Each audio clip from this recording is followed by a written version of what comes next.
Goeienaand, broers en susters, baie hartlik welkom, ook by ons week van gebed.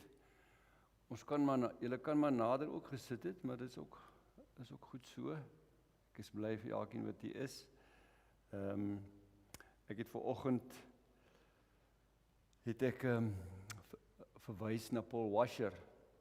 Ek het 'n aanhaling van hom gegee, dat jy nie iets kry soos groot godsmanne nie, maar dat jy net, dis eintlik armsalig, sondige, maar dis God wat so genadig en so groot is. Nou, hy is omtrent my ouderdom, hy het 'n hartaanval gehad, so 'n tyd terug, en hy 3 keer 'n hartstilstand gehad. En toe hy nou weer bykom, toe hulle nou met hom gepraat, en dit het hom bietjie laat dink oor die lewe. Hy is betrokke by sendingwerk, maar hy is 'n internasionaal bekende prediker. Toe sê hy, die goed wat hy dink wat hy in sy lewe te min gedoen het, is hy wil, as hy nou moes gegaan het, sou hy spyt gewees het dat hy nie meer aandag met sy dogtertjie gegee het nie. Dis die een ding. Sê genoeg Bybel gelees, genoeg gestudie gedoen, genoeg gepreek op die strate, genoeg sendingwerk gedoen. Hy sê, maar iets wat hy meer kon gedoen het, was bid, om te bid vir verlore mense. Hy sê, want dit is geweldige harde werk, dit gaan teen jou ou natuur in, teen jou vlees in. Het is baie makliker om ander goed te doen. Het is baie makliker om te preek, as om te bid.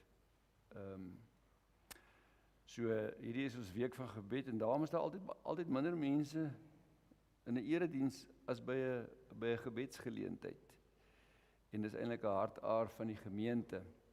Ons gaan hierdie week stil staan by, ek het 'n paar temas, wat verhinder ons gebede vanaand, en dan, hoe bid jy in 'n uiterste krisis? Hoekom moet ons as gemeente bid vir herlewing, en wat is jou diepste motivering wanneer jy bid? Vanaand gaan ons 'n bietjie stil staan. Ek gaan niks op die skerm vir julle gee nie. Ek gaan uit die skrif uit na 'n paar gedeeltes kyk, en dan wil ek hê ons moet saam bid. Wat verhinder ons gebede? Maar voor ons daarna 'n paar skrifgedeeltes kyk, kom ons sluit die oë, dan bid ons saam. Hemelse Vader, dankie vir hierdie dag wat U vir ons gegee het, in U goedheid en U genade. Dankie dat ons weer by mekaar kan kom op hierdie dag, om U te aanbid. Dankie vir die vreugde van U teenwoordigheid, wat ons ook beleef in ons harte. Dankie dat ons U kan ken. Dankie dat ons aan U kan behoort. Ons wil ook bid dat U self in ons sal openbaar, en dat U kragtig in ons harte en in ons midde sal werk, Here. Dat U deur die Gees sal werk, en dat U by elkeen van ons ook 'n dieper werk sal doen in hierdie week, en 'n groter afhanklikheid sal werk. Ons bid dit om U naam se ontwil. Amen. Wat verhinder ons gebede? Nou ek gaan nie vanaand vir u iets vertel wat u nie weet nie. Maar dit is soms goed as 'n mens die goed weer helder en duidelik sien. En die eerste ding wat jou gebede verhinder, is openlike sonde. In Jesaja 59, later kan ek vir u al die gedeeltes gee. As jy wil, kan jy in die Bybel volg, of jy kan net luister. Openlike sonde, daar lees ons, kyk, die hand van die Here is nie te kort om te verlos nie, sy oor is nie hardhorend, sodat hy nie kan hoor nie, maar julle sondeskuld, dit het skeiding gebring tussen julle en julle God. Julle sondes het hom sy gesig vir julle laat verberg. Nou, nie een van ons is sonder sonde nie, ons gaan daarby stil staan, maar dit gaan hier oor openlike sonde, waar jy in sonde leef. Veral nog, as jy die waarheid ken. En dan klaar die profeet hulle aan, hy sê, julle handpalms is deur bloed besoedel, julle vingers, sondeskuld, julle lippe praat leuns, ongeregtigheid, soos openlike, uiterlike sonde, waarin jy leef, terwyl ander mense dink, jy stap 'n pad met die Here. Dan gaan die Here se oë toe. In Psalm 66 vers 18 sê Dawid, of die psalmdigter, wat onreg betref, as ek dit in my hart sou gewaar, sou my Heer nie geluister het nie. As daar sonde in my hart is, ons het vanoggend oor die hart gepraat. En dan in Esegiel 14 vers 3, dan sê die Here baie spesifiek deur sy profeet Mensekind, hierdie manne het aan afgodsbeelde 'n plek gegee in hulle harte. Hulle sien nie af van die struikelblok wat hulle sondeskuld meebring nie. Moet ek my enigstens deur hulle laat raadpleeg? As ek afgode in my hart toelaat. Nou dis mos nou waar ons nie mekaar kan lees nie, waar ons nie mekaar se harte kan sien nie. Ons het vanoggend gepraat daaroor om jou hart te bewaak. En dan wanneer jy ongehoorsaam is aan die woord van die Here, duidelike opdragte van die woord van die Here, wanneer jy nie ag gee op die prediking van God se woord nie. In Sagaria 7 vers 11 tot 13, dan sê die Here deur sy profeet vir die volk, maar hulle het geweier om te luister. Hulle was halstarrig. Hulle het hulle ore toegestop sodat hulle nie kon hoor nie. Hulle het hulle harte verhard, so hard soos 'n diamant, sodat hulle nie die wet en die woorde gehoor het wat die Here deur sy gees gestuur het nie. Soos hulle nie geluister het toe daar geroep is nie, so roep hierdie mense en luister ek nie. Baie keer roep mense na God. Hulle bid. Maar jy weet nie wat in hulle harte aangaan nie. Jy weet nie wat se sonde tussen hulle en God staan nie. Sê die Here, hulle luister nie na my nie. Ek gaan doodgewoon nie na hulle luister nie. In Spreuke 28 word dit baie uitdruklik gesê, wie sy oor wegdraai sodat hy nie na die wet hoef te luister nie, selfs sy gebed is afstootlik. So as jy duidelik willens en wetens teen God se wil ingaan, dan is jou gebed afstootlik, sê die Spreuke digter. Dis nie goed wat ons gebede verhinder. Daar's 'n baie goeie illustrasie in die Ou Testament, in Josua 7, julle ken almal die verhaal van hoe die Israeliete die stad Jerigo ingeneem het, en hoe dit hulle 7 maal om die stad getrek het, en trompette geblaas het, en die mure ingeval het, en toe neem hulle die stad in, was 'n baie groot stad, en dan, daarna moet hulle Ai inneem, maar dan staan daar die Israeliete trouloos gehandel met die banoffer, en hulle moes alles verbrand. Maar daar was 'n een man, Agan, dink soos van die vertaling sê, hy het van die goed gevat wat in die Here gewy was, en vir hom gehou, net hy. En toe stuur Josua verkenners uit, hulle gaan kyk na Ai wat hulle moet inneem, hulle kom terug, hulle sê, maar die stad is, daar's nie so baie mense nie, as ons hoef regtig nie al die manskappe te stuur nie, die manskappe hoef hulle nie almal daar te gaan moeg maak nie, daar is min mense in Ai, daar het toe omtrent net 3000 man gegaan, en toe hulle optrek teen Ai, toe moes hulle op die vlug slaan, en 36 Israeliete is doodgemaak, en toe die mense van Ai hulle verjaag, en hulle daar teen die afgejaag, en die klipskere in, en hulle doodgemaak, en die volk se moed is gebreek, en Josua hoor daarvan, en hy skeur sy klere, en ons lees, hy tot die aand toe met sy gesig in die grond gelê, so die hele dag lê hy voor die Here, met sy gesig in die grond, want hy verstaan nie wat nou hier gebeur het nie. Hy en die leiers van Israel het stof op hulle koppe gegooi. En dan bid Josua en sê, Here, waarom moet jy eintlik vir ons oor die Jordaan gebring? Ons moes maar daar gebly het. Want nou gaan die Amoriete ons doodmaak. Het ons maar tog maar daar gebly. Die Kanaaniete en al die inwoners van die land sal hoor wat nou vandag hier gebeur, hulle sal ons omsingel en ons uitroei. Dan sê hy, wat sal u dan doen om die grootheid van u naam te verseker? En dan sê die Here vir Josua, staan op, hoekom lê jy met jou gesig in die grond? Israel het gesondig. Hoekom lê jy met jou gesig? Hierdie hele dag se geleery voor my beteken niks. Israel het gesondig. Dis die probleem. Hierdie verootmoediging, stof op die kop vir die hele dag, dit help niks nie. Israel het gesondig. En my verbond wat ek met hulle opgelê het verbreek. Hulle het van die goed wat aan my gewy is gevat, hulle het gesteel, hulle het gelieg, en van die goed by hulle in gesit. Dis hoekom dit gebeur het. Net een man, en die hele volk is aangetas. Soos wat Paulus in 1 Korintiërs 5 praat van sonde wat so suurdeeg werk. Net een man, en die volk lê in nederlaag. En Josua weet nie wat aangaan nie. En die Here sê, en jy moet daai man kry, en hy moet uitgeroei word. So, as te ware, toe Akan sondig, toe sny dit die band met die Here af. So bring sonde in al sy gestaltes, verhinder dit ons gebedslewe. Dis hoekom ons so sukkel baie keer om te bid. Jakobus 4, selfsug. Hy sê doodgewoon, as julle bid, ontvang julle nie omdat julle verkeerd bid, julle wil net julle selfsugtige begeertes bevredig. Spreuke 21, onbarmhartigheid, wie sy ore sluit vir die hulpkreet van 'n arme, sal self ook roep en nie geantwoord word nie. Twyfel en ongeloof, Jakobus, as iemand van julle wysheid kort kom, sê Jakobus, dan moet hy dit van God vra, Jakobus 1 vers 5 tot 8, en God sal gee aan almal sonder verwyte, maar hy moet in die geloof vra, sonder om enigstens te twyfel, want wie twyfel is soos 'n golf wat van die see wat deur die wind heen en weer geruk word. 1 Petrus 3 vers 7, mans se verkeerde optrede teen hulle vrouens.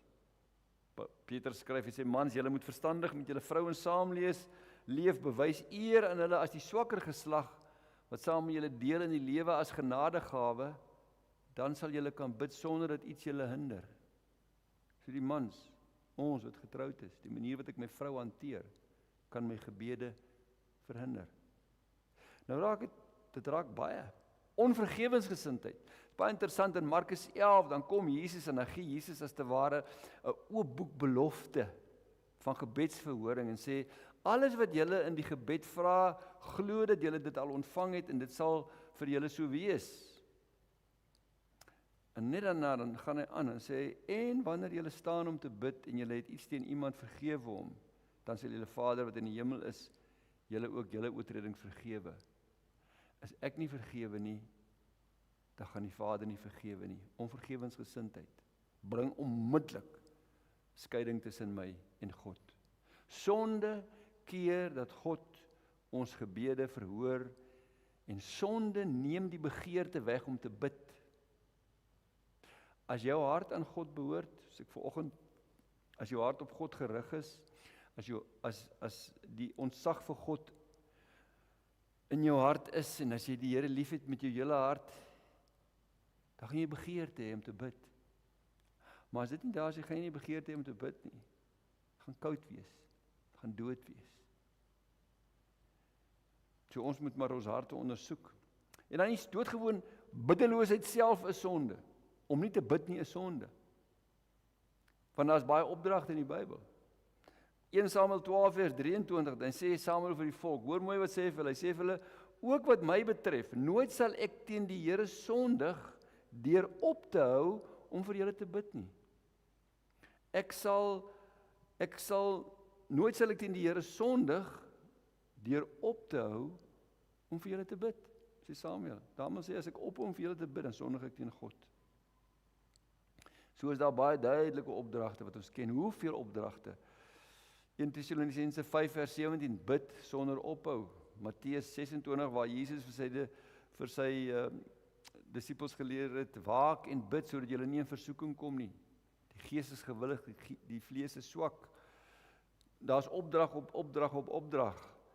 En miskien een van die bekendstes is in Lukas 18, die gelykenis van die weduwee en die onregverdige regter, waar daar staan, Jesus het hierdie gelykenis vertel, dat hulle moet aanhou bid, sodat hulle nie moed verloor nie. En dan die weduwee wat die onregverdige regter geplaat, soos 'n druppende kraan, totdat hy gesê het, kom ek help tog net hierdie vrou, anders klap sy my ook. En dan lees ons in vers 6 tot 8, toe sê die Here, luister na wat die onregverdige regter sê, sal God dan nie reg laat geskied aan sy uitverkorenes, wat bedags en snags na hom roep nie, sal hy hulle lank laat wag? Ek sê vir julle, hy sal baie gou aan hulle reg laat geskied. Die vraag is net, sal die seun van die mens, wanneer hy kom, geloof op die aarde vind? Gaan sy kinders geloof hê, dat hulle so sal bid? Ons doen baie ander dinge, maar dis die ding wat ons die maklikste nalaat, een van die belangrikste goed. Maar wat maak ons met ons sonde? Want as ek nou so die sonde noem, dan dink jy, dan gaan God nooit enige van my gebede hoor nie. Want wie van ons is sonder sonde? Selfs die heiligste onder ons, wat naby aan die Here lewe, as die oomblik is die Here sy soeklig op ons lewe gaan sit, dan gaan sonde sigbaar word. So dan gaan God in elk geval nooit my gebede verhoor nie.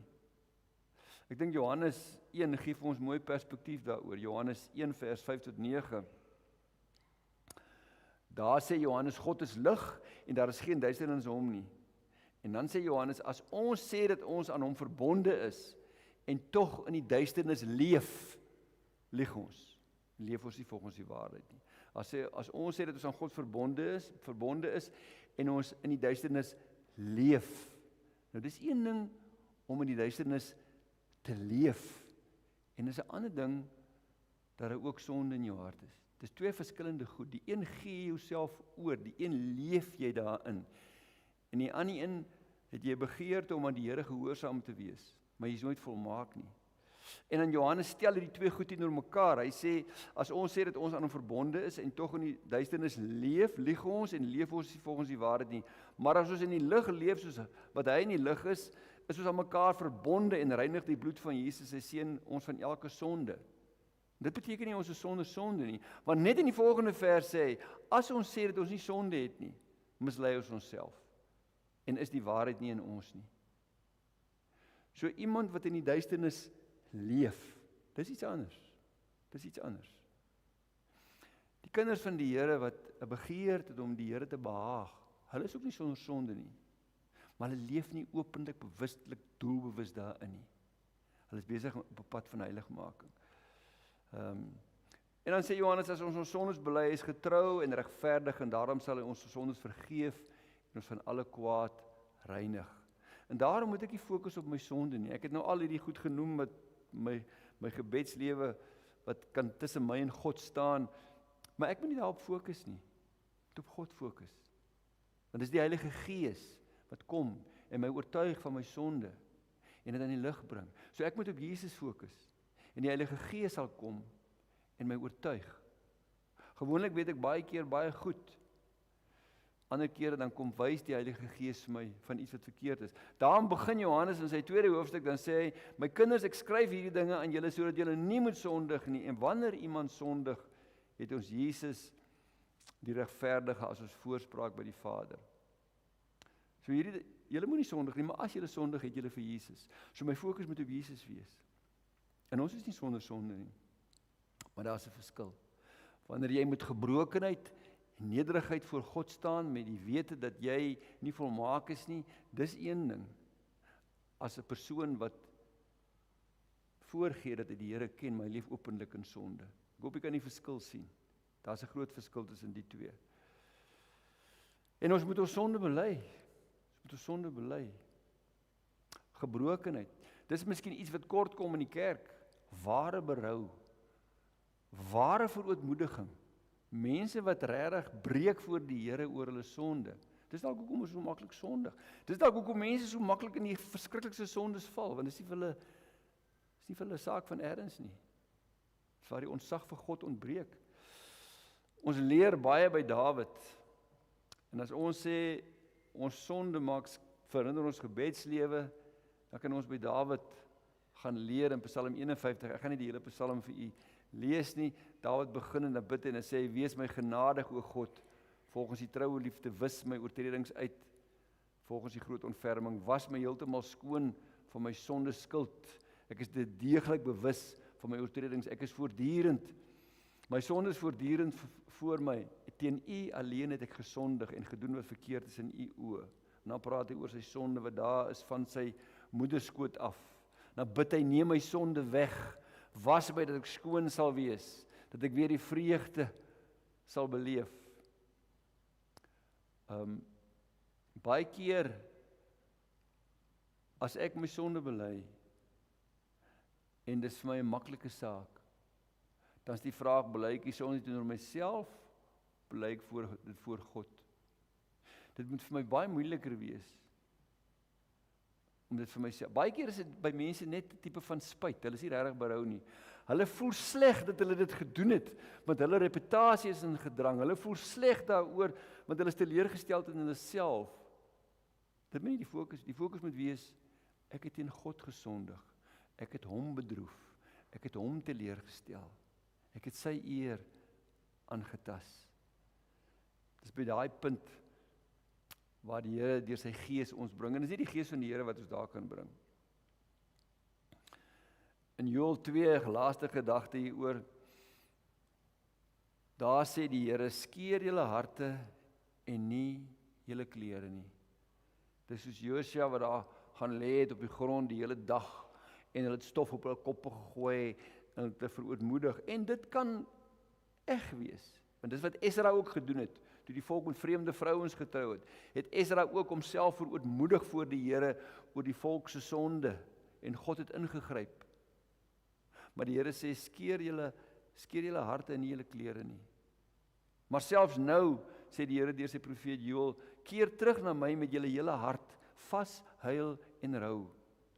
Dis die uitspraak van die Here. Skeer julle harte en nie julle klere nie. Draai om na die Here julle God, want hy is genadig, barmhartig, geduldig en oorvloedig in troue liefde. Ware berou, ware verootmoediging, ware gebrokenheid. Dis wat die Here by ons soek. Dis die gesindheid wat hy by ons soek. Dawid sê dit ook in vers 19, offers aan God is 'n gebroke gees, 'n gebroke en 'n verpletterde hart, sal u o God nie minag nie. Ons lees dit ook in Jesaja 66, wat die Here sê, hy slaan ag op die een wat ontzag het vir hom, en wat verbroke en nederig is voor hom. Jesaja 57 vers 15, sê die Here, hy woon in 'n hoë en heilige plek, en hy woon in die mense wat in gebrokenheid en nederigheid voor hom staan. Vanuit daai posisie. Dan is jy nie volmaak nie. Jy gaan nooit volmaak wees nie. Want soos wat jy groei in jou geestelike lewe, gaan die Here vir jou onvolmaakhede wys wat ook sonde is. Maar dis heeltemal iets anderste as om in sonde te leef. So die gesindheid wat die Here van ons vra is gebrokenheid. Gebrokenheid oor ons eie lewe. Gebrokenheid oor die kerk. Nie vingerwys nie, gebrokenheid. En ek is deel daarvan. Toe Josua daar op sy gesig gelê het, toe hy deel gewees van die volk wat verslaan is, alhoewel dit iemand anders se sonde was. Want die Here se eer is op die spel. So die Here soek van ons gebrokenheid. So, as ons sê die sonde wat ons gebede verhinder, dan moet ons onsself verootmoedig, nie vir myself nie, maar vir my vrou, vir my kinders, vir die gemeente, vir almal rondom my, dat die Here deur sy gees, 'n gees van verootmoediging kan werk. En dit sal net gebeur by mense as die gees van God hulle oortuig. Soos Jesus in Handelinge, in Johannes 16 sê, wanneer die gees kom, sal hy julle oortuig van sonde, geregtigheid en die oordeel van God. Mense gaan nie bid en op hulle knieë gaan as die Heilige Gees hulle nie oortuig nie. En dis daarvoor wat ons moet bid, in ons eie harte, ons eie lewens en ook vir mekaar. Ek gaan nou geleentheid gee vir stil gebed, dat ons elkeen ons harte voor die Here ondersoek, onsself voor die Here verootmoedig. En dan gaan ek geleentheid gee, dat ons ook kan saam bid, as jy by iemand sit, of as jy vrymoedigheid het, kan jy saam met man en vrou, of as julle vriende is wat saam is, dat ons saam bid, en ons verootmoedig voor die Here, en intree vir onsself, en intree vir ons gemeente, en intree vir ons kerk. Ons wys baie maklik vinger, en ons sien die sonde van ander raak, maar ons is baie keer blind vir ons eie kragteloosheid, en vir ons eie louheid, en vir ons eie koudheid. Kom ons gee geleentheid vir gebed, dat ons onsself voor die Here verootmoedig. Ek gaan 'n paar minute geleentheid gee vir stil gebed.